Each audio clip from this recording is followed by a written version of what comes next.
There we go. Hi, everybody. Nice to see you. My name's Dean. Welcome back to the show. Don't forget everything we do. You can get at Crier Media, so go to crier.co for more details. Of course, you can get this podcast wherever you get your fine podcast. Apple, Spotify, YouTube, Crier Media, Dean Blundell Show, Spotify, Apple Media, Apple Podcasts, sorry, Dean Blundell Show. That's all you got to do is you go find it. Anyway, welcome back. Nice to see you. As always, brought to you by our friends at Moment Mushrooms. Hey, listen, I microdose. I love microdosing. It's made all the world of difference to me. And when I went looking for a partner to help me with microdosing, help me understand it, there was one place I went to, momentmushrooms.com. And I got to them through this website called The Daily Mushroom. dailymushroom.co is where you can go. It's a massive community, the biggest online community of people who want to talk about psilocybin and some of the effects of it. Changed my life, changed my perspective. So if you're looking for a microdosing partner, someone to understand, maybe a resource center for you to read, some transformative stories, anecdotal studies, peer-reviewed studies, news studies that are coming out, there's only two websites you need to go to, thedailymushroom.co and, of course, momentmushrooms.com. Today I'm on Nourish. Yeah, that's right. Nourish. Only 30 milligrams of psilocybin. It's got turmeric, cinnamon, reishi extract, ashwagandha bee pollen. This is all about you and the journey that you're on. And I can't tell you the difference it's made for me integrating mushrooms into my life. So if you're interested in that journey, and a lot of people are, I had a conversation with a woman this morning whose cluster headaches from the last 10 years have now disappeared.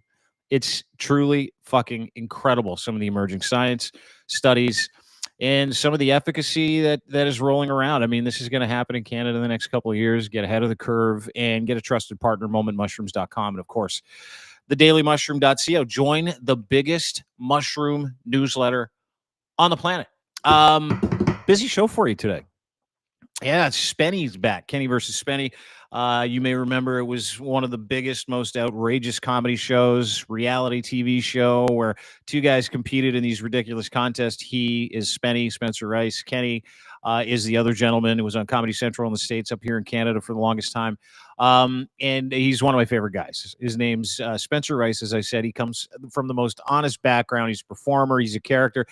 And he's an intellectual groupie. He's one of those guys that likes to kind of go and hang out with people and have deep conversations when he's not on stage with Kenny doing a tour around Canada, the United States, sticking fingers in each other's rectums. And he's also one of the most honest, kindest, nicest individuals in the world, and he's truly curious. So what I thought I'd do is bring Spenny back to break down what happened in Madison Square Garden. Of course, we had that Nazi Trump rally. He doesn't think it's a Nazi rally. He's Jewish. He gets into the whole Jewish thing. Can you call it the culture wars that we're in, the anti-Semitism? We leaned into a little Gaza as well. He has an incredible opinion on what's going on there.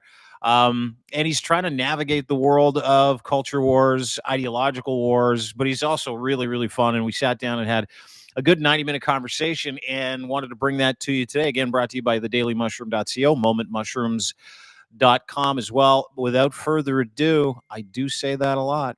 Please welcome back to the program, my friend, Spencer Rice. Oh, banging yourself. Like banging you like yourself enough to bang.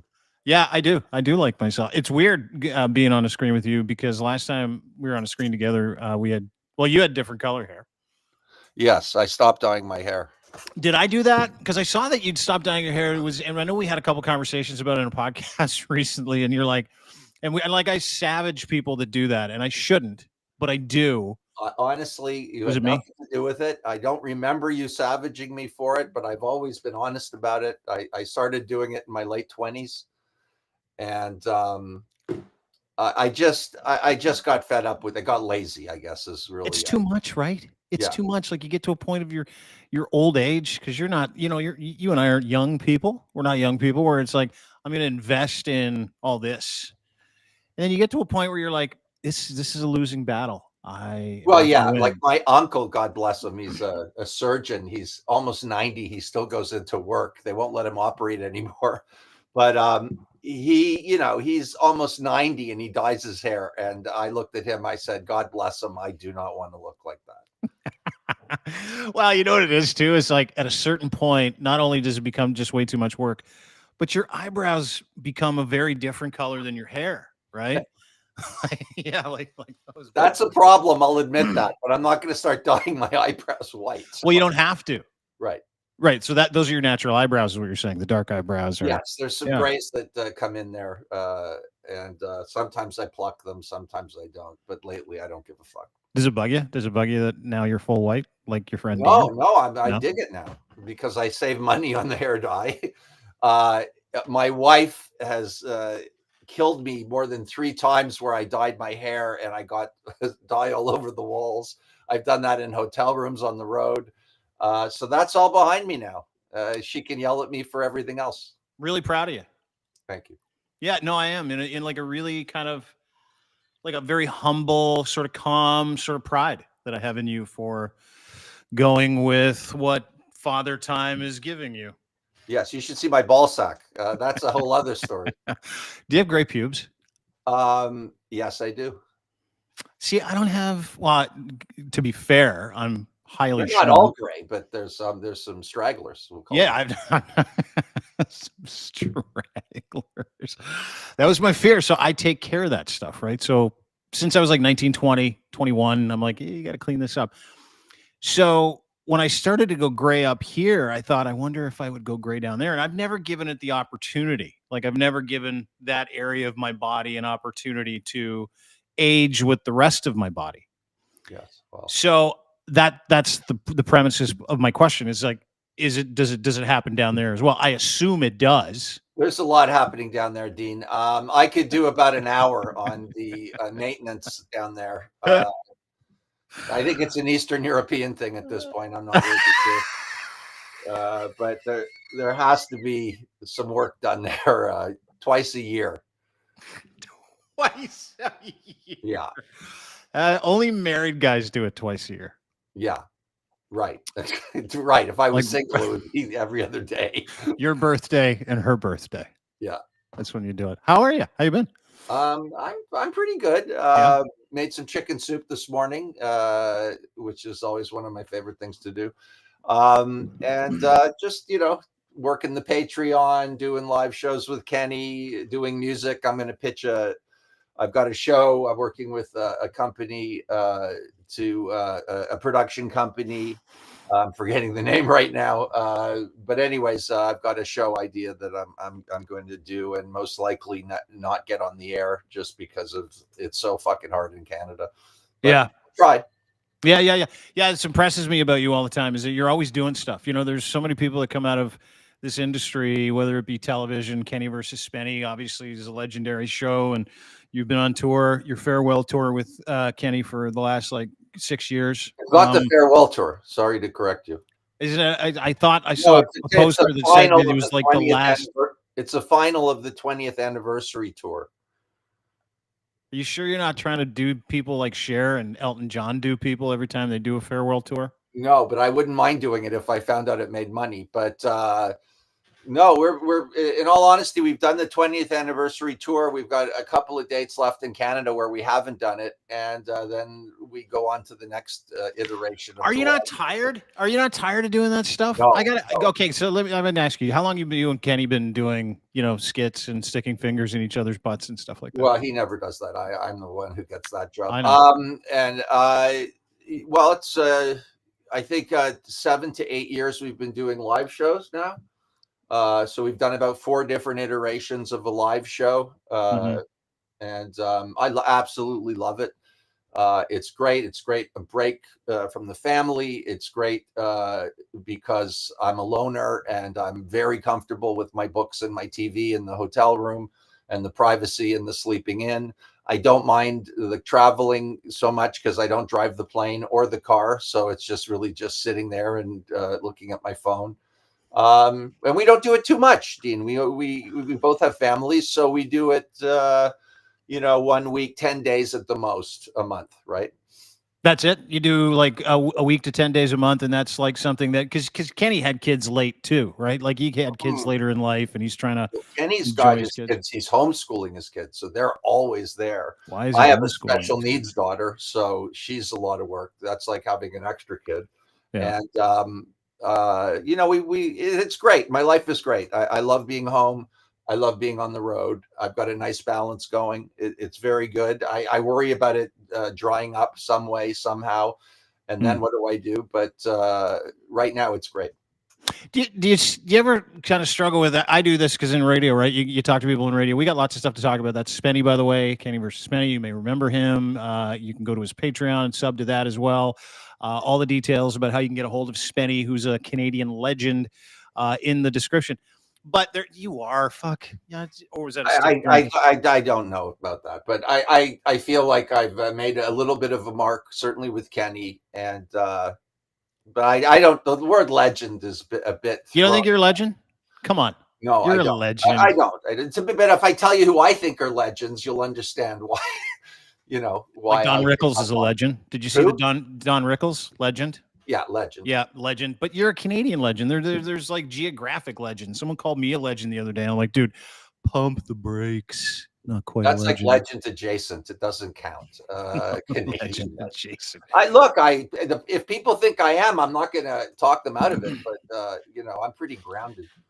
Yeah, no, I know you are, but like at the same time, and you're very hard on yourself. It's very self-effacing. It's kind of you're not just your personality, but that's also your brand. It's who you are as a person. If you know you, 100%. But yeah, you're a legend. Is it that why you keep doing what you're doing because you just love it, or do you think people want because there's a mass demand for Kenny versus Spenny still? There really is. Yeah. No, I do it because it's a compulsion, and it's been a compulsion since as long as I can remember. To be, do you just want the attention? You like attention? No, I don't mind the attention because that's part of being successful in what I do. What I'm saying is if I wasn't on TV, I would still be probably playing guitar, writing stories.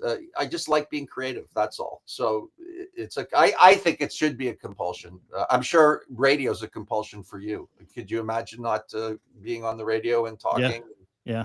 I totally could. Yeah, 100%. Yeah, I can't imagine not having that in your life. I want to see, but here's the thing: there's a lot of people like us that come out of performing, right? And you either can't stop doing it for a variety of reasons. Maybe it's monetary, maybe it's just who you are, maybe it's just you're that kind of creative cat. But there are other people who like they have so much fucking PTSD from coming out of like doing film, television, radio, media that they can't even and I'm probably more into the latter category where I'm like, I don't really feel like fucking doing this anymore. That's where I'm at. Well, I think the thing is with me and Kenny to a certain extent, we really haven't had any kind of normal career. I've never gone to an audition. I've never had a job. You ever had a day job? Oh yeah. Lots of day jobs before this, but I've never had the experience of an actor per se. You know, we're just outside the system, which is, you know, being Canadian sort of is part of that because it's not LA and we were there. But by and large, my experience has been a sort of very indie career. Even when we were on TV, it felt very independent because the executives weren't on our back. Which is the hallmark of being in the industry. Very rarely did that happen. Of course, with Kenny's content, it happens sometimes. You know, he wanted me to, you know, jerk off a tortoise once, and you know, we had to go in and argue it to the executives. It's not a normal career at all. You know, I'm sure Jackass would say the same thing. They're not normal careers. Yeah, but have they been asked to jerk off a tortoise? There's the question. Well, they would be the only. Did it ever happen? Did you ever jerk off? No, they wouldn't let us do it. Cruelty to animals, is that what? But Kenny trying to sell it was hysterical. How did he sell it? Science. It's science, man. You know, because it was at this institute. You know, and sometimes he got away with it. He was quite a good manipulative arguer, I must say. He's the kind of guy too that would tell them like with a fully straight face that he was doing it for scientific purposes. Oh, absolutely. Teach the kids science. Science. You got. Do you ever worry? I don't know if I've asked you this. Do you ever worry about before we get to some other stuff? Because I got some things to talk to you about, like Trump's fucking insane rally yesterday. Yeah, I haven't talked about any of this. Me neither. Yeah, no, any of it. I haven't been on your show in a long time. I did one little thing with James and Diafor, and we didn't really get into politics because I didn't want to. So this, for what it's worth, and it's not worth a lot, is my first sort of. I get you back. Yeah. Yeah, good. I got you in a good morning. I'm glad you're here. Okay, so it's because like I got a million questions for you. You and I talk all the time. We send texts back and forth, ask each other questions. I ask you questions mostly, but anyways. Yeah, and I answer them with Chat GPT and just trying to pretend. Thanks. Yeah, you're welcome. But like lots of stuff going on. Obviously, the Trump rally yesterday was fucking stranger than fucking fiction. The whole Gaza thing. I put up a bit of a fight this morning online where I'm like, dude, you guys, like, fuck, this is just about being as anti-Semitic as you can be. You just hate Jews. It's about trying to deliver the middle. I said that this morning. Oh, okay. The people from like the Gaza protesters, the Hamas protesters, the people that are running around in kafiyas, blocking traffic. I don't agree with that. I don't agree with that. Some do, obviously, but yeah. Anyway, I don't know where you want to start, but we can start. We could start with Tony Hinchcliffe because comedian. Yeah. Yeah. Here's the thing, and as always, I'm going to be brutally honest with you. The Puerto Rican thing was a funny joke. Now, whether it should have been at a political rally or not is another conversation. He's getting clobbered. The Democrats are saying this is the greatest thing that's ever happened. The Trumps are trying to deny it, that he has anything to do with it. You look at Don Rickles, who you mentioned earlier, made a career out of doing that, but he did it very elegantly, and he did it in a way that he could cross the line basically, and it was somehow okay. And that's because he was such a pro. Hinchcliffe, I don't know much about him, but they say you're supposed to read the room. It was probably the right room for a thing like that. It was just in a campaign that is so divisive and so where everyone is just hyperbolic about every fucking thing. So it's a very complicated time. I think you could agree with me there. It is a very complicated time to be involved with politics and be an opinion maker. An honest one. It's not hard if you're dishonest and you don't really have any true feelings or moral compass. For me, this has been a very difficult thing to navigate through politics these days. And I've been navigating politics, mostly American politics, most of my life since Watergate, I would say. So nothing comes close to the complications. I forgot you're significantly older than me. Yeah, I'm old. So you would remember the Watergate hearings when I got home from school. Did you really? That sounds like a fucking fun childhood. Hey, honey, I'm gonna make you some Ritz, some peanut butter. You can sit down and watch Watergate. What are you, 8, 9, watching the Watergate hearings? Well, I don't know math very well, but I'm 61 now. So I was born in 63. Watergate happened in what, 72? No, 74. I think 73. Yeah, 73, okay, 74. Yeah. Math. I was young. I've always been fascinated with intellectuals. In fact, a guy I used to write scripts with who was quite mean, and he meant this as an insult. He called me an intellectual groupie, which I thought was actually kind of apropos. I didn't take it as an insult, but that's why you hear me talking about Noam Chomsky. And I'm fascinated by intellects. I don't necessarily have to agree with them, but I like people who can talk and think. That includes Jordan Peterson, for that matter. You like Jordan Peterson? I don't like him. I think he's right about a lot of things. Did you see the video of him the other day? I tell you what I like about him and what I don't like about him. But did you see the video of him the other day talking about how he thought dragons were real? Yes. No, he didn't say that. What he said was, why can't we, what's the word when you go off the chart? Why can't we call dragons predators dragons? Because dragons were a predator too. And the gentleman and two educated. What was the famous atheist? What's his name? The English guy? Yeah, I can't remember his name. And he's like, no, I'd rather talk about shit that's real. I started laughing. No, I know, and then Jordan went on this fucking tangent where he's like, dude, I'm telling you, if dragons were a biological thing, they'd be considered a predator. And the guy's like, I get it. It's just really fucking stupid. And he's like, I disagree. I think it's smart. Well, I can tell you right now very quickly what I don't like about him and what I do like about him. I mean, I think his stuff about what did he call? What's that animal? What's the animal he's obsessed with? He wrote a book about. I think that he wants to go back in time in a way that's not particularly good for women. He would deny it, but it's just there for everyone to see. And that I don't like about him, but I don't mind his feisty intellect. I think his thoughts on the education, higher education, is pretty much dead on from my perspective. Having been in university, and I remember supporting the Gulf War, which in retrospect was a stupid thing to do, but at the time, I loved the Gulf War myself. Yeah. Big Gulf War guy. Well, I remember being at York University and being just clobbered and labeled a fascist, and not just by the other students, but by professors and stuff. This kind of thing is on steroids happening right now. But I don't know. I think he's right. I think there is a Marxist thing going on. The whole oppressed versus the oppressor. And I think that the left has gone way off the fucking chart for me personally as a centrist.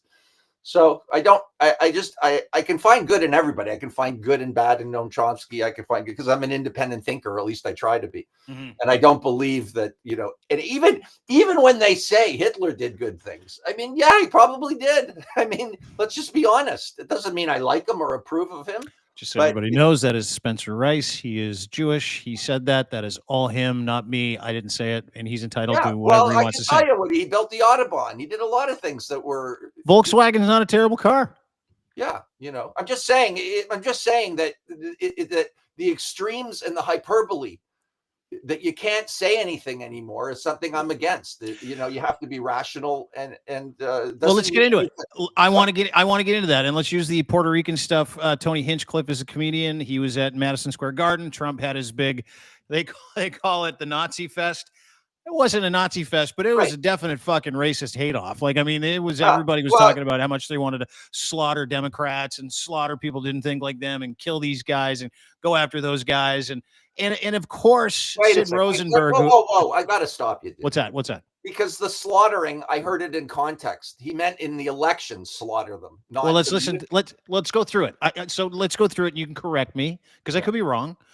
There was a lot of hyperbolic anger there yesterday. Of course there was. And it was directed right at a certain group of people that don't have the ability to think critically, in my estimation. But I also understand that there are a lot of people in that crowd like you who were left, who are like, I'm fucking sick of you losers. So I'm going to show up to this thing. And this is I would never go to that, but I do. Well, you wouldn't, but you know what I mean. Disenfranchised people. What was it? 1932 Madison Square Garden event. 39. Yeah. Absolutely ridiculous, in my opinion. Even though there are some, tenuous, maybe more than tenuous connections in terms of the content, but it's just totally different. It really is. You had black people and Jews there. Like it was different. Yeah. Well, the times have changed. You have to represent all the scumbags, no matter where they're from, if you're in that group. Okay. But anyway, I'm not a Trump supporter. No, I know you're not. But it leans into a better conversation too, with why you're so pissed off with psychos on the left, which I also hate at the exact same amount. I mean, it's same people. It's just stupid people misrepresenting anger. But anyway, I wanted to play this clip. This is Tony Hinchcliffe, comedian. He started off the whole thing, and this is really like, if there were any takeaways from this, where you're like, ooh, this is the one takeaway everybody is using, right? They're using this to be able to paint everybody there as racist. Now, is everybody there racist? No. Were there probably a healthier... So it's dishonest. But what isn't dishonest in the political campaign? That's the point of not much. Yeah. But my point is this, is that you've got a whole bunch of people that are really angry, really specifically. I mean, we'll point to some other stuff. Really specifically, this is what set everybody off, and this is the only thing people are talking today. Here's the clip. Absolutely wild times. It really, really is. And, there's a lot going on. Like, I don't know if you guys know this, but there's literally a floating island of garbage in the middle of the ocean right now. Yeah. I think it's called Puerto Rico. Okay. All right. Okay. We're getting there. No. Okay. That clip and this clip are the two clips that are getting the most airtime today. This is when he's talking about welcoming immigrants into the country. And we'll talk about venue and stuff like that in just a second, but this is the other clip. Let's have a watch. To the United States of America with open arms. And by open arms, I mean like this.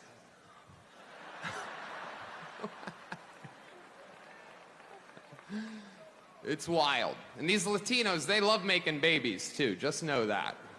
They do. They do. There's no pulling out. They don't do that. They come inside, just like they did to our country.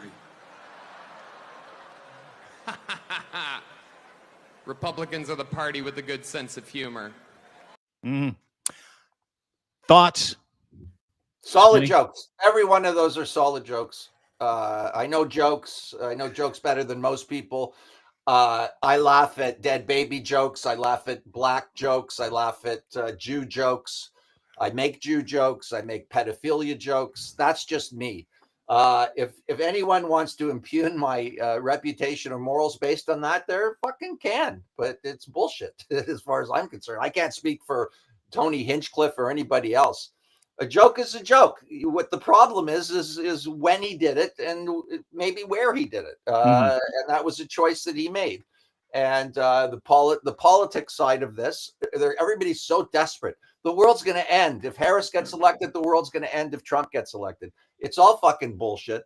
We're all going to be fine and everything's going to happen. I do feel women are one of the reasons I hate Trump so much among many is the abortion thing, because that has real fucking consequences. Well, and all the raping too. That goes hand in hand to me. Like his complete lack of disrespect for women, being an adjudicated rapist to the tune of 35 times, 34 felonies for making fun of the woman you raped, and then on top of it, it's telling women that they don't have access to their bodies if it's up to him when he knows nothing about it. To your point, he hates women. Yeah.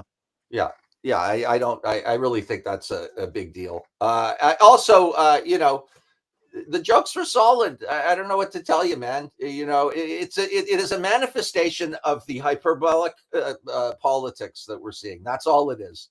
If it was in a nightclub, people would have gone, because I do a really blue joke on the live tour, right? A really, really bad. It's a pedophilia joke. And I get the, ooh, but this moral outrage, this AOC going on, say, it's just politics, and it's toxic politics. And I don't know if I'm sick of it or I love it. I don't know. That's the complicated thing for me. Yeah. Because it's so fucking entertaining. But it's also so damaging to, any kind of centrist, non-divisive society.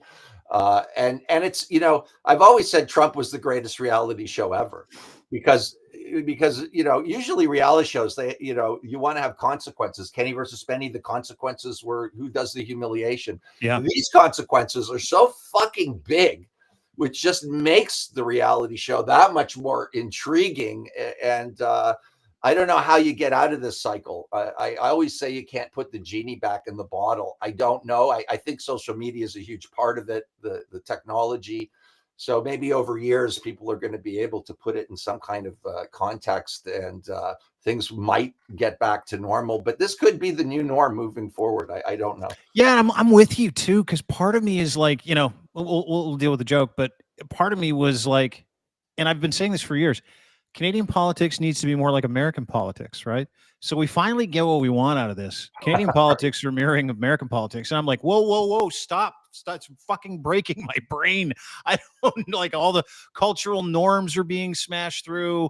Yeah. The idea of decency has really disappeared, to your point. And I'm a big fan of decency and character. And so you watch guys say, we want to slaughter them, or you watch someone take an entire group of people say, we're gonna ship 10 million immigrants out of this country, stay home. I mean, the overriding theme was way past any norm that I'm used to. So it's like, you be careful what you ask for, because you just might get it. Because I find this really fucking exciting on one note, and I find it intriguing because, to your point, it has little nuances in that culture too, right? Tony Hinchcliffe tells a joke that if I paid $150 to go see at Yuck Yucks, nobody would be talking about in the news. But he told it at MSG during a live broadcast of what was dubbed a Nazi event. So of course people are going to take it and go, this guy's a total fucking racist. Now, I've looked at Tony Hinchcliffe's Twitter feed. He often asks who wants to go halfsies on slaves. So to your point, I believe he is a racist comedian from what I understand, and that might play with his crew, like Jim Brewer, who has never been funny. He's gone full whatever that is. Oh, come on. Goat Boy was funny. Goat Boy was funny for a second. wasn't funny after that. But hold it, there's a distinction. He's a racist comedian. Does that mean he's a racist? I mean, that's what we're talking about. Well, that's the question. Are these guys racist, or No, are they playing? not.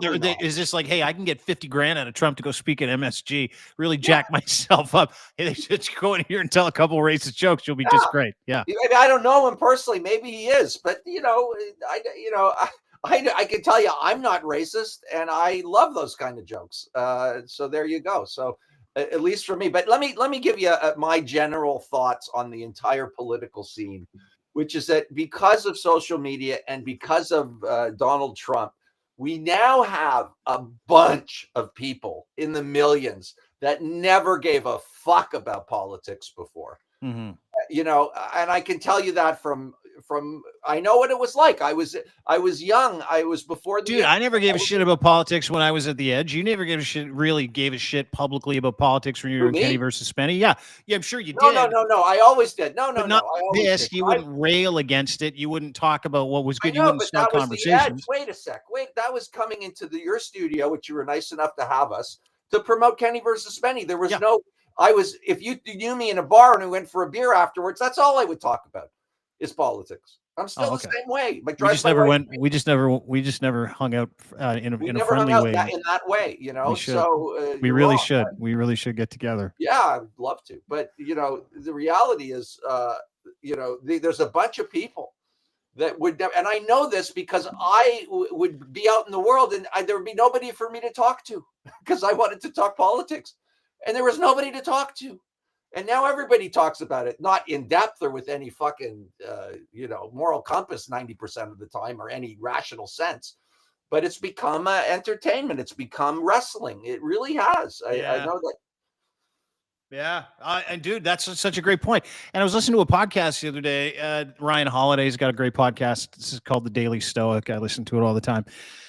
And he talks to guys like he's part of that cabal, but he's removed himself from it, like buddies with the JD Vances and the Peter Thiels and the Koch brothers. And he down just kind of sits over here and does philosophy, but he still engages in business with a lot of those guys. So you get some really great insight into, and I love Stoic philosophy. So I'm all into some of the guys he talks about and how they apply it to their lives. Yes. But what's one of the buddy's name who wrote the book? Is that Ryan Holiday? But you're talking about Donald J. Robertson, How to Think Like a Stoic Emperor. Yeah. That's a big thing now, Stoica. You were in it early, but now a lot of people 6 years. Oh, it's awesome, dude. It's awesome. It's a way to fucking live your life that makes sense to me. But anyway, he was talking about like guys like JD Vance, right? And he's like, JD Vance 7 years ago, hated Donald Trump. They would have phone calls, conversations. This guy's the fucking worst. Recorded. Called him Hitler several times. Dangerous for America. He hates women. My wife hates that man. Stuff like that. And he goes, however, opportunity knocks once in a while for certain people, right? And to your wrestling analogy, that is all we've seen. We've seen them turn this into a work. We've seen, that whole culture turn politics into show business. That's not, it's an augmented reality, like a skit where, Vince McMahon is somehow managed to charm, what's her name? Trish Stratus's pants off in the middle of the ring. Like it's the same fucking thing. It's like, it's this augmented reality, this play that they're putting on, like his assassination attempt. Like I'm of the firm opinion that I don't think that was real. I really, really don't. Like I think all the things that we're seeing around this are designed to do what they're doing, right? Which is get us all jacked up over conflict and fear and hypotheticals that don't exist. Last night he took a bullet in the face. I think it was Tucker Carlson. He had a tampon on his ear, and it was the next day he was golfing. There wasn't even anything there. Look, dude, the blowjobs, the Trump blowjobs about how he almost gave his life for people. Yeah. I laughed my dick off at every single clip yesterday. Yeah, but it's working for people that live in they're still at the point where they haven't understood that the media is corrupt. Therefore, you have to have critical thinking and sources that you really believe in to believe what's coming at you. I mean, I'm sure there's tons of people, if it's on TV or on Twitter or whatever X, it's somehow true. It's remarkable to me. Absolutely fucking remarkable what people will believe. I don't believe anything anymore. I've lost. No, me neither. That's the other thing. Is it's just You know, like they haven't destroyed my faith in institutions. I've done that myself where I'm like, dude, I don't believe any of these people. I don't believe mainstream media. I don't believe any. You have to triple, quadruple, double check. What's that? I used to. And let me just say something about, and I stupidly used to, because a lot of my smarter friends said, why do you watch that shit? CNN, whatever. And I would always argue that, you know, it's not perfect, but it's, you know, now I just see it's just a complete and fucking fake, not fake news like Trump says, but what's the word? Biased. It's completely biased in the kind of stories they tell and what they put up front. And that's not what I want from news per se, but that's what it is. What are you going to do? I mean, I love the news. I love, to me, politics and world politics and war and peace it's some of the most interesting stuff to talk about. Like I never understood why in the old days everyone wasn't talking about this shit with me, because it seems so consequential. Were you one of those like really annoying kids who wanted to talk politics at a family picnic? Yes. The greatest thing I could do was I remember I was living in LA, and I went to some event, and they put me beside this old guy. And I started talking to him, and he was like a political professor at UCLA or something like that. And that to me, I got a boner, right? That was, oh my God, I'm just going to listen to what this guy says. Yeah. And then I'll go through do I believe him? Do I challenge him? That's why the guy called me an intellectual groupie, because that's kind of what I am. And I own it. I don't claim to be an intellectual. I'm not an academic either, but I'm fascinated by, and I'm same with you. I like your insights. That's why I call you for questions, because I'm very interested in different points of view. And with JD Vance, by the way, you know, you could say that this is just a play for power, you know, this and that. Well, my point was Ryan in the podcast used professional wrestling as an incredible example of the opportunity these guys see. They get to play a role and enrich themselves, right? They get to be a part of specific groups, get on certain planes. Like it's a golden opportunity for really seriously sketchy political operatives and people who see an opportunity and seize it. And he says that culture is more MAGA than anything else. It's an opportunity. You might be right, culture. But that's extremely cynical. I mean, extremely cynical. Sometimes I think that, you know, maybe a guy like JD Vance just really believes the left is.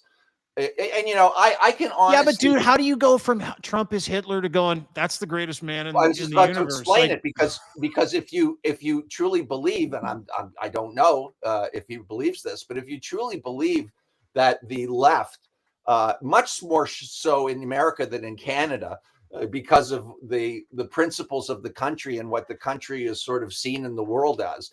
I can see how anybody who sort of has the classic vision of America with the American dream and what do they say? They don't want outcomes to be, you know, equal. You know, the best should move forward. I mean, America, whether you like it or hate them, is a pretty incredible country when it comes to achievement. I can just tell you, in my world of show business, when I went to LA and I was part of the whole, you know, we had a show on Comedy Central, and we did all the different press things in order to promote the show. I mean, it was a completely different situation than it was in Canada. So they're very good at certain things. The U.S. Explain that, because not a lot of people tune into that idea. And to your point, show business is all business in the United States, right? Like it's, you know, what the money they put into stars doesn't happen here in Canada. Like the second you become a big name in media in this country, they cut your legs out from underneath you because they don't want you becoming bigger than the brand. But to that point, they love stars in the United States. Like they get stars to carry all their messaging, but they go bigger than every other country in the world. There's no upper limit to the meritocracy that you can take part in. You may find that distasteful, but it's in line with the country. I don't. I'm a democratic opportunist is what I am. I'm like, you know what I mean? I'm like an entrepreneur. I don't know what but a lot of people wouldn't find that in Canada, kind of like they put America down for that. What's great about us is that, you know, our celebrities are hockey players, which is a totally valid view, by the way. But I'm saying, to me, when I think of America, I think of moxie, I think of achievement, I think of money and power, right? Yeah. So if you see that as America and you love that about America, then AOC and the squad is 100% a fucking threat to that way of life. Sure. And I can see how someone like JD Vance, and I'm just guessing, might have said, okay, maybe I thought Trump was Hitler, But now I'm realizing that yes, I have an opportunity. I'm sure that plays into it. Now I'm realizing that he really is the fucking hope for what America should be, as opposed to what it could become under this sort of left-wing thing. I understand that. Dude, great insight. Great fucking insight from Spencer Rice. You're right. I think that it's like when you talk about culture war, it's not necessarily like they're grabbing every moron they can to take part in the culture war. But there is a real serious, and it's up here in Canada too, there is a very serious group of people who are like, hey, no, we want to be able to succeed. We don't want like limits or governors put on our success. We don't like the way we... Yeah, exactly. It's to that point, which is a very socialist way to live. In Canada is a socialist democracy. That's what we do here. The United States, it's a democracy, but it is purely an entrepreneurial or capitalist democracy. Not like in Canada where it's like, oh, no, we don't want people being too successful up here. Down in the States, they're like, not only do we want you to be as successful as humanly fucking possible, we want to ride those coattails so we can get some of that sweet money too. We don't do that up here. No, I know. You look at the left, I've spoken to many left people who I respect. They don't like the space program. In England, they don't like the royal family. Everything to them, which is why they have no sense of humor in a way, because everything's about identity politics and fairness. And I can't have more than me. You can't. That's the thing with private healthcare too, right? Like I'm in that space of like, okay, lefties, and I don't know who I dislike more, hard lefties or hard righties, because the hard lefties, they are almost bigger victims than the hard righties, because but they all kind of have the same thing, which is you can't have more than me. You can't have something nicer than me because I'm struggling. That means you should struggle. In the United States, they never say that. No, but that's what they mean when they get angry over the fact that the royal family had a full parade spread, or that something good happened to somebody, or some great business deal happened that might be good for Canada, good for taxpayers, good for the citizens, might create jobs. They're angry because they don't have those fucking jobs, and that's the left. Isn't that why centrism is? It's Aristotle, man. It's the right way to be. Maybe you do tax multi-billionaires more than the regular person. I could get behind that, and that goes against kind of what I'm saying. But it's being reasonable. It's being, and maybe, we should have winners and losers in society, and kids shouldn't all get trophies. Things make sense on both sides when you put it into the centrist sort of compromised thing. Yeah. And I think what we have now, I'd be very interested, because to me, this whole thing, I'm under a lot of internal pressure that I give myself. Nobody really gives a shit what I think. I believe that. But internally, I don't know what to do with the U.S. election, for example, and to a certain extent, the Canadian election. We'll talk about the U.S. one first, which is that who would I support, Trump or Harris, if I was American? And my answer is Harris, and I can explain to you why, and I can explain to you why I wouldn't support Trump. But I have a lot of Jewish friends who have skipped ship to join Trump, seemingly forgetting everything, which tells me that they're really just voting on one issue, Israel.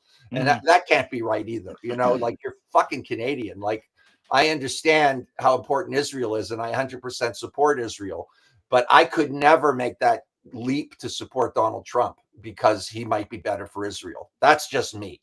You know what I mean? Yeah. And I think that Harris, I think that she's playing to her left-wing base and left-wing, ultra left-wing base to get elected. And my hope is, and I have no idea if I'm right, and many of my Jewish friends say I'm wrong, is that she's going to govern to the center more. And she may not give Israel everything it wants, but she's going to pretty much be a steadfast ally. But we're living in an area, in a time of hysteria. Everybody's hysterical about everything. There's no take a deep breath, there's going to be tomorrow. So, I have that internal struggle all the time, because I don't know if Kamala Harris is going to become an ultra left douchebag or not. I don't know, but I feel like I can make a speculative decision based on what she did for a living, based on, that she worked with Biden. So I try to separate out the hyperbolic politics from actual governing, whoever wins the election. That's in America, but in Canada, do you think Trudeau is a, how did you put it, hyper left douchebag? No. The thing with Trudeau, I don't like him. I voted for him last time. I see him as maybe, I don't know if maybe he is. There's something going on in the left that really irks me and a lot of people. And is it Israel? Is it the Israel stuff? It is. I was just about to say, I cannot divorce myself from Israel because I'm a Jew. It's very, very difficult for, by the way, if you're Jewish and you're trying to make sense of this whole thing, it would be a mind fuck to see the people that prior to October 7th were all somewhat on the same page, take a fucking flyer and go to the other side and become complete fucking dirtbag anti-Semites. Yeah, but for my case, I went from, supporting Trudeau, holding my nose at some of the things, to now I couldn't vote for him, and I wouldn't vote for him, but I also won't vote for PP, right? So it's like there's no home for the centrist nowadays. But it's an interesting conversation because let me ask you this. This is really what it boils down to, in my opinion. Do you think, Dean Blundell, that there is a conscious movement coming from the Muslim world, the Islamist world, not Muslims, Islamists, that are really trying to ultimately, in the big picture, kind of take over our society, change our laws, make it Sharia laws, having lots of babies so that they can win in a democracy? I pretty much think that's happening because 20 years ago, 30 years ago, I read Mark Stein's book, America Alone. So I was thinking about this a long time ago because it was happening in Paris. That book was around the Paris riots, which the press never reported that they were Muslims doing it. They reported that it was just riots. So his book was about, no, these are Muslims and they're gunning for taking over the world like the Ottoman Empire. And it seems like a big leap to me. And are you talking about the Great Replacement theory? Is that what you're talking about? Well, no, because I think the Great Replacement, maybe it is an aspect of that, perhaps, but no, I'm talking about when you go to England and you see, and even Toronto, why are they praying on the streets and blocking traffic? Why are they doing that? There's lots of mosques to pray in. What is that about? I don't know the answer, but it's to take their thumb and stick them right in your Jewish eye. Okay, well, that's not cool. No, it hasn't been cool this whole fucking time. I've been saying that this whole time, that what you're doing is anti-Semitic. And so, and to your point, and I don't know, I mean, I don't know how this ends or where it ends, but I put out a tweet today and because I was like fucking watching some coverage that Karima put up this weekend. And I'm like, Jesus fucking Christ, this is never going to end. Like none of those fucking people that show up to pray in the middle of the road, which by the way, pray wherever you like. I don't care about the religion. In fact, I hate all, as you know, all religion equally. Right. Abrahamic faiths, zero interest in them. I think they're all cults, every single one of them. So when we talk about what the Muslims are trying to do, you can actually transpose that across the spectrum. Dean, I've publicly said I don't like the Orthodox Jews on your show. Yeah. No. We're not big religious guys here. We're not. Yeah, I'm not at all. But I do understand from reading Denial of Death, for example, that human beings have an intrinsic need to believe in their superiority over nature and in an afterlife. And, no matter how much I don't believe that, it doesn't mean it's not a true need that people have. So therefore, I don't really care whether people are religious, but like you, when it gets extreme and it gets bully-like, and when it gets overly, trying to convert your change society, I do have a problem with that. But that's across the board. Yeah, I do too. But to your point, are Muslims trying to take over Canada? Dude, do you know how many different religions and world religions and cultural diasporas are trying to take over Canada, from India to China to Russia to, evangelical Christian nationalism, working with Muslims to try to affect change, to try to take over government. It's not just Muslims, dude. It is special interest in religion, and foreign interference. That is what is happening. That is the thing. And how they're selling this to you, which is, and trust me, because I see it all the time. The propaganda is awesome. How they sell it to you is through clips about immigrants aliens, illegal aliens, you losing your job at Jiffy Lube to That's not what I'm talking about. an Indian dude. No, I know that's not what you're talking about, but that's the story they're trying to tell people. So when you think about the way that you look at what it is that bothers you when it comes to Israel, Gaza, you just asked me a question about whether I think Muslims are coming to Canada to take over. I think there are several different religions that have that intention, countries and cultures that have that intention, for sure. Now, I'm certainly get a lot of information, sadly, from social media. And I certainly, after reading that book, have been sensitive to this. And when I see these videos of Muslims, marching through streets, of giving speeches about Sharia law changing in England, correct me if I'm wrong, and maybe you don't know, but my understanding is that the second biggest city in the UK, I can't think of what it is right now, is now got a Muslim majority. So this is a bigger question about democracy in a way. Like, is that it? Democracy is just whoever has more kids and you can get them to vote. They're going to win the day ultimately.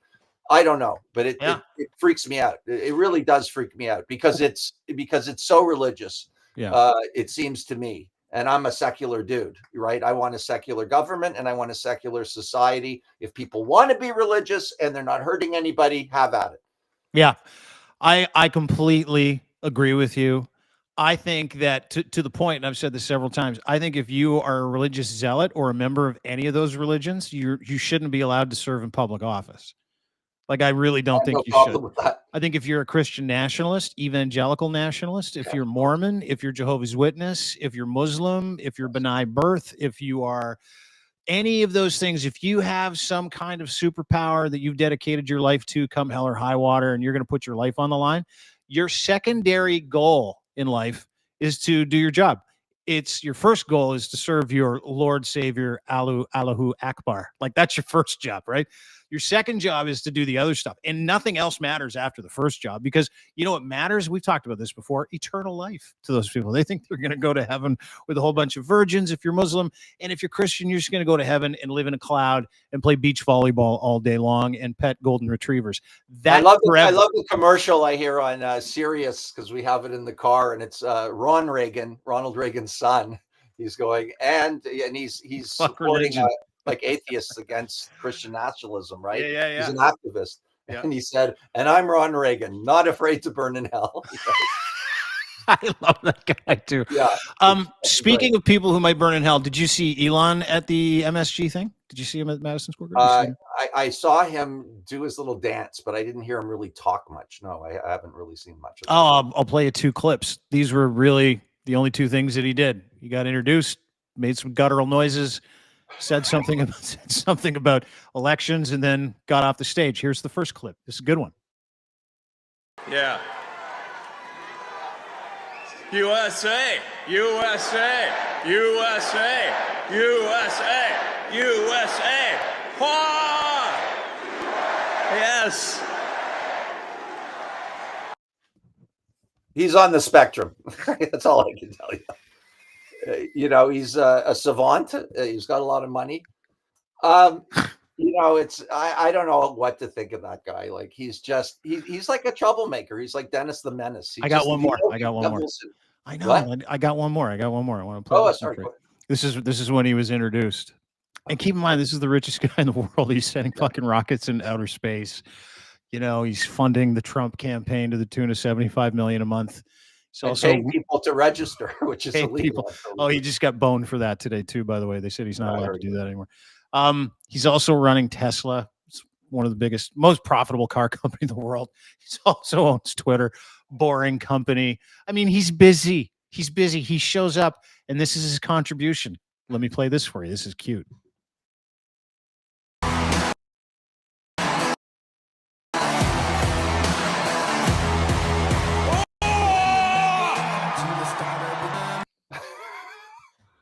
Was that like the Hulk? What the hell was that? I don't know.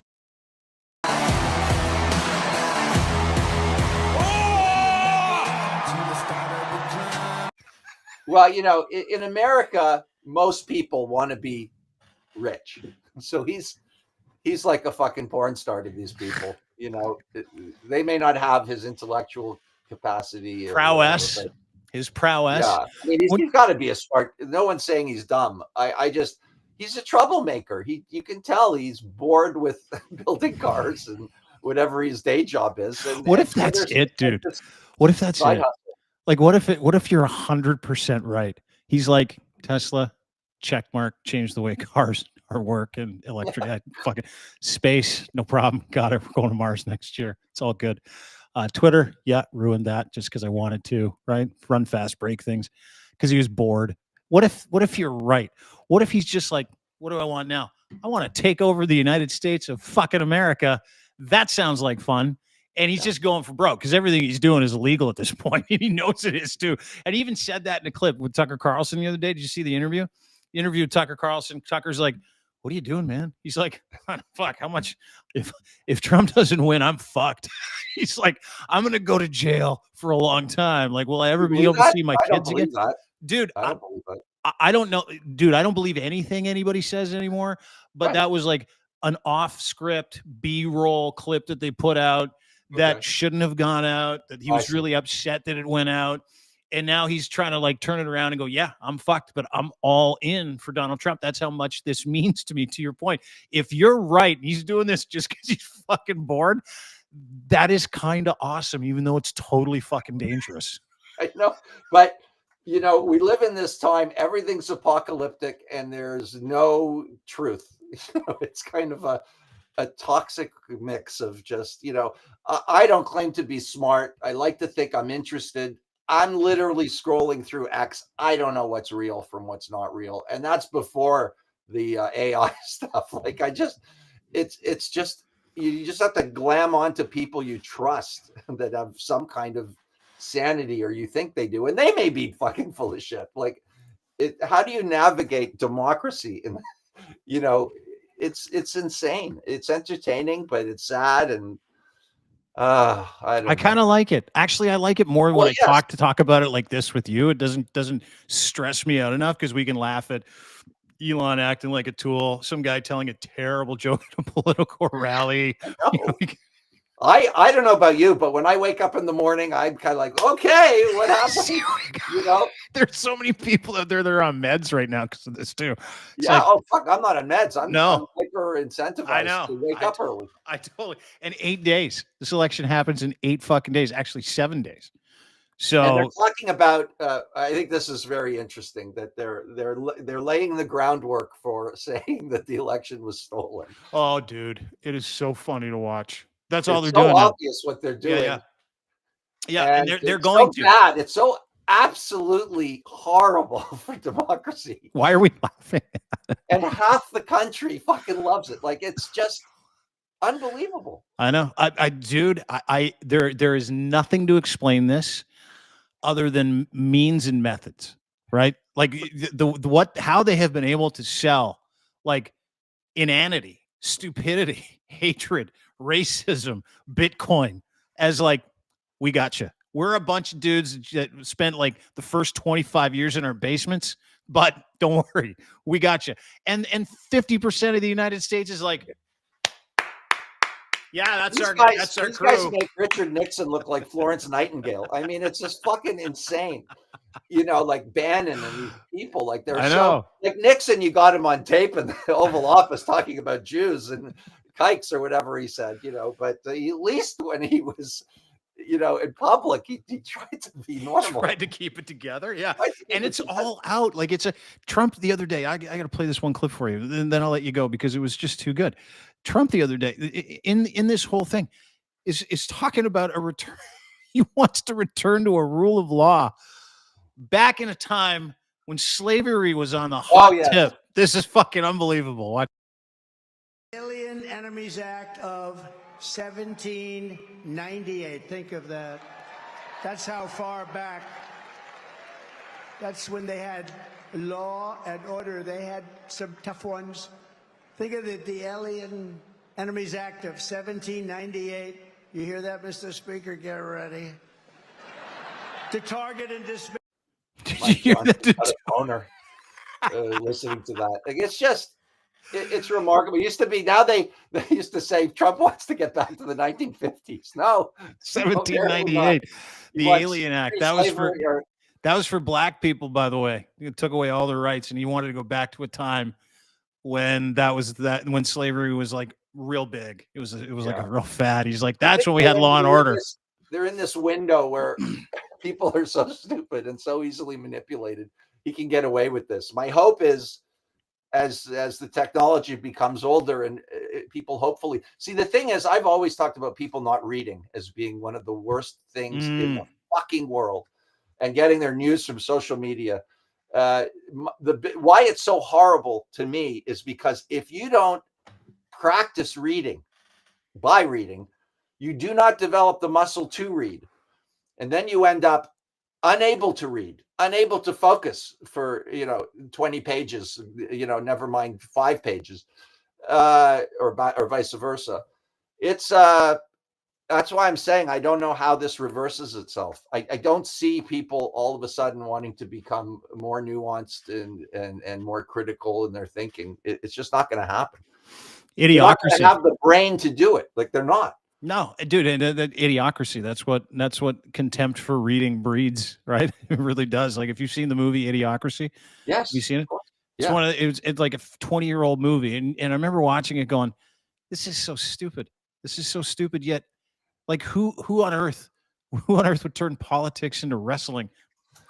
Who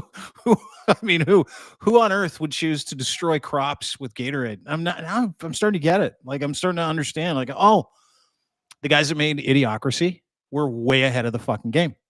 Yes, way ahead of the game. So was Mark Stein in my view with that book, America Alone. But again, your take on it is interesting, which is it's not just Muslims or Islamists; it's everybody. Oh yeah. I don't know. I have to, like I said, Jews are paranoid, and with what's happening, like Gaza, that's another show. We should save that for another show, because I talk about it online, mostly in comments. But can I ask you a question about Gaza before I let you go?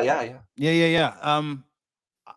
See, I put out a tweet today, and the tweet basically was saying, hey, listen, even if there's a ceasefire in Gaza, even if Netanyahu decides to stop warring, even if Hamas gives up, these protests, the anti-Semitism in this country will continue. But here's the thing: Hamas. I could see Netanyahu stepping down, or being voted out, and or stopping at some point. I don't see Hamas ever stopping. It is fundamental to their movement to erase Israel and kill all Jews and probably Christians. And that's not Muslims; that's Islamists. Hardcore Islamists. So yeah, the extremes. Yeah. So, but no, my point is this: in Canada, like the anti-Semitic rallies that we see propping up, and swastikas and school shootings at Hebrew elementary schools, I don't think that stops. Like I think that the whole idea, and I want your opinion on this, that these people are disrupting society and scaring the shit out of Jewish people. They like it, and it's funded and it's organized. Yes. I don't think it stops. I think it's a thing. I mean, it depends, which is why regime change in Iran, it might be the most important thing to ever happen, if it can happen, hopefully by an internal revolution, so that lots of civilians don't die in the process. I think that the protesters are a mixed bag of people. I think there's hippy dippy lefties who just hate war, but don't have the cognitive ability to understand how war is a part of everything, and stealing countries has been a part of reality in Canada and the United States and all over the world. Basically, this whole colonial bullshit, the misuse of the word genocide, and that doesn't mean that it isn't horrible. The civilian casualties there, it's all horrible. War is horrible.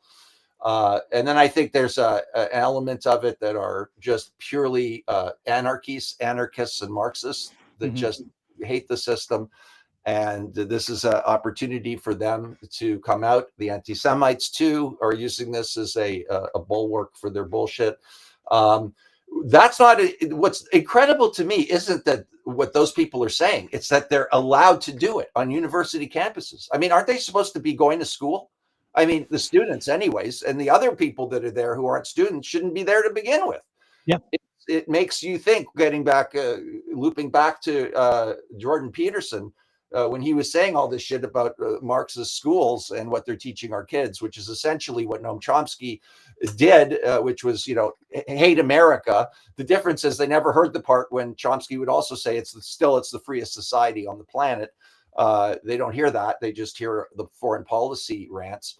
So you're dealing with a group of people that fundamentally are against what in my youth was, you have allies, right?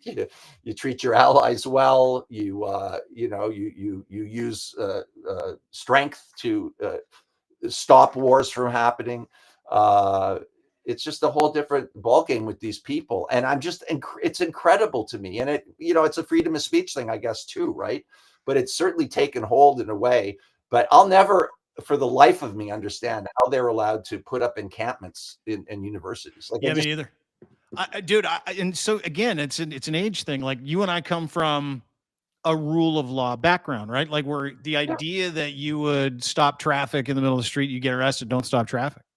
The idea that you could just go camp out in the middle of whatever. I mean, here's the thing.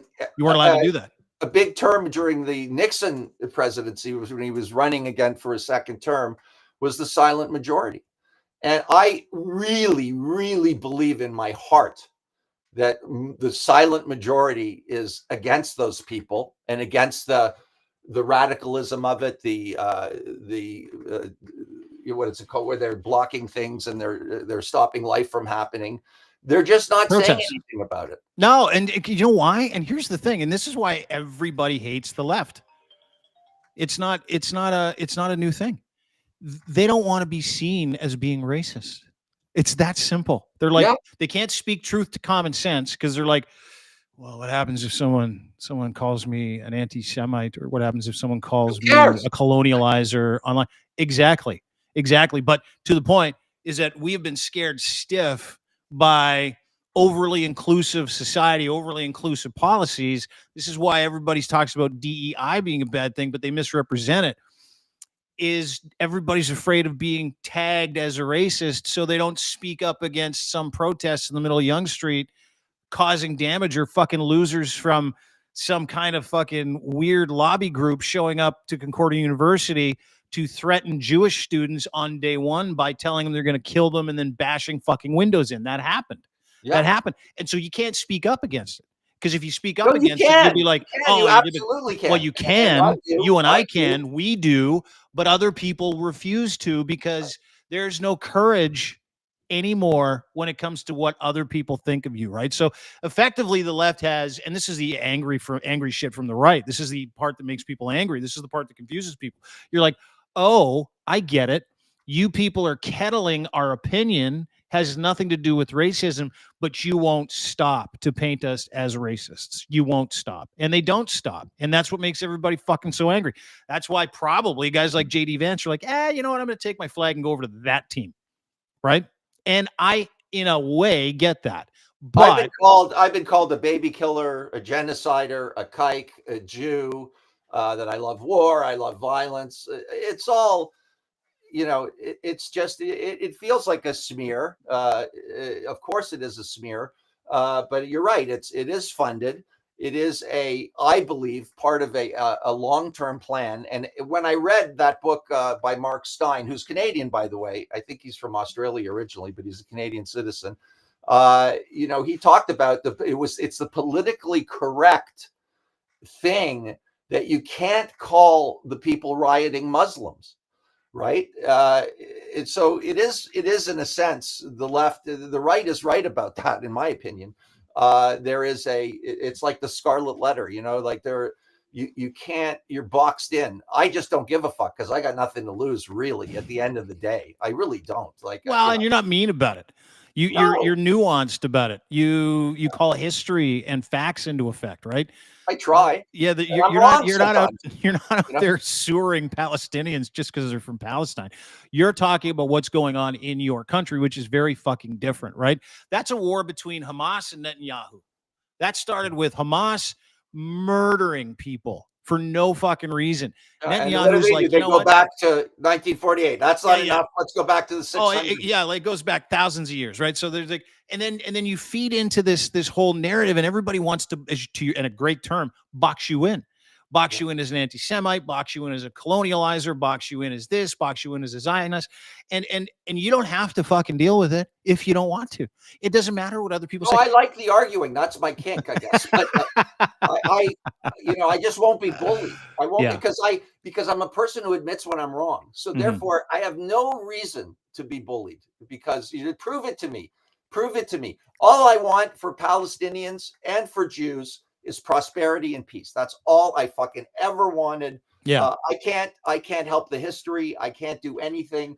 I think people that are, do you follow Cenk Uygur? What's his name? Young Turks. Yeah. Young Turk guy, Yep. I there's a part of me that identifies with him and I get it, and then he goes too far and he gets too emotional. There's Bingo. something that when I say, look, civilians are dying there because Hamas is hiding underneath them, and they want those deaths to use in their PR campaign. I don't feel good about saying that. I think it's true. Oh, not only is it true, Nasrallah, the first dude that they murdered with those bunker busters, put out a video saying, this is what we're going to fucking do. Yes, of course. Yes, I've seen it.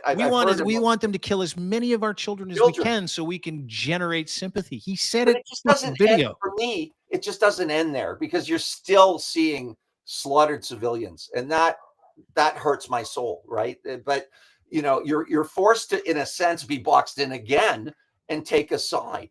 And I'm obviously on Israel's side. I've been critical of Netanyahu. The kinds of bombs that they're throwing, and it's a conundrum is really what it is.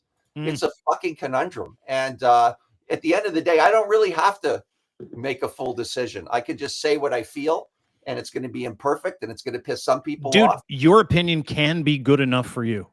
Yeah. Right. I tell that to people all the time. Hey, listen, your opinion can be good enough for you. You don't have to have other people rally around your opinion and need to share it. And if they don't share it, if they don't get it from your perspective or don't agree with you, it doesn't necessarily mean that you have to try harder or insult them or call them a name. What it means is you should be able to stand on that opinion and go, fuck you, this is my opinion. As long as it's not hateful or hurtful. And you have one of the more nuanced opinions in this space all the time. I mean, it's just basically, I'll never forget this. There was a movie called Return Engagement, and this will be the last thing we say. And it was a documentary about G. Gordon Liddy from Watergate and Timothy Leary, the acid guru, traveling around to college campuses lecturing, doing a debate, right? So you had both sides of the spectrum. You had Liddy, who was a right-wing lunatic, and you've got Leary, the acid god, left-wing lunatic. And there was a moment in the movie where, it's a Q&A part of the debate, and this blind kid comes up, they help him to the microphone, and he directs his question at Timothy Leary, and he says, Dr. Leary, I just want you to know that my eyes were blown out by some guy who was high on LSD, and now I'll never see again because of that. How does that make you feel? And Leary just said, sad. And that was one of the greatest things to me that I ever heard, in a way, because it is sad, and he wasn't responsible for it directly, but he addressed the sadness of the situation, and that's kind of how I feel about the Israel-Gaza thing. I'm not filled with hate. I maybe hate some of the Islamists who want perpetual war, and I maybe hate some of the Jews that want perpetual war, because I don't. But I just feel sad about it. But that's like a nuanced word. It's like no one, it doesn't count. That I think it's sad. It doesn't mean anything because I'm not taking a absolute direct side one way or the other. I think that is more of a side that people should take all the time and operate out of empathy for real victims here, not actors, crisis actors, assholes, people who are just jacked up and showing up to protests. I've got friends that are doing that, showing up to protest, jacked up, ready to look for a fight. I'll say it about the Jews, the right-wing Jews who are posting memes, that are humor about the slaughter of people. I would never do that. It's kind of disgusting, to be honest with you. It doesn't mean I don't like these people or I don't agree with some of their views, but this is a sad, violent, horrendous situation. to post a funny meme about, you know, how weak Palestinians are and how strong Israel is, it's not human to me. I don't like it. No, and works both ways. Yes. Spencer Rice, any shows you want to talk about coming up? Yes, I don't know because I'm an idiot. We're in December. We're playing Toronto. Actually, we'll be there. You should come. We're playing the what's it used to be called, the Elmo. No. On Sherburne. It's a big club. Phoenix. The Phoenix used to be called something else back in my day, and we're playing 3 other cities in Ontario, I believe, and then we're actually playing Scandinavia, which is happening for us. We're playing all these countries in Scandinavia, and then the States is still we're still working on that. But other than that, just my music and Patreon and more info. Where can people find you? Or do you got a link tree? Patreon, Spencer Rice, Spenny, Patreon. Oh yeah, it's patreon.com/Spencer Spenny Rice. Where can people find information on your tour? When I post it on my social media, when I get the poster from the fucking guy at Spencer. There you go. Thanks, dude. Thank you, Dean. This is great. Always great to see you. Really appreciate your time today, brother. All right. Thank you. Be good. Talk to you soon. Spencer Rice, ladies and gentlemen, Spenny versus Spenny. I love talking to that guy. You get to chop it up a little bit.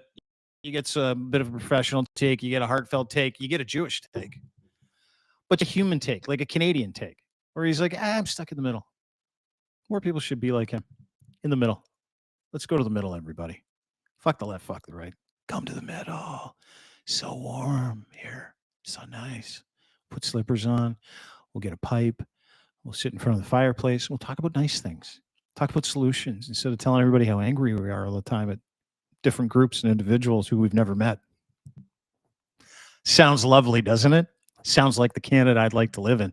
Thanks to my friends over at Moment Mushrooms for making this possible. Again, it's delivery day. It is delivery day. That's right. I've got all of my microdoses and my macrodoses sent to me at my house. Momentmushrooms.com is where you can find them. Incredible resources. And they've got natural products there. Reiki mushrooms. That's right. Lion's mane. They've got stuff that is non-psychedelic. They have a whole resource center. Check out what psychedelics might mean to you, what microdosing, macrodosing might help you with. So please do me a favor. Go to momentmushrooms.com today and check them out. Read some of the anecdotal studies. Listen to some of the transformative stories.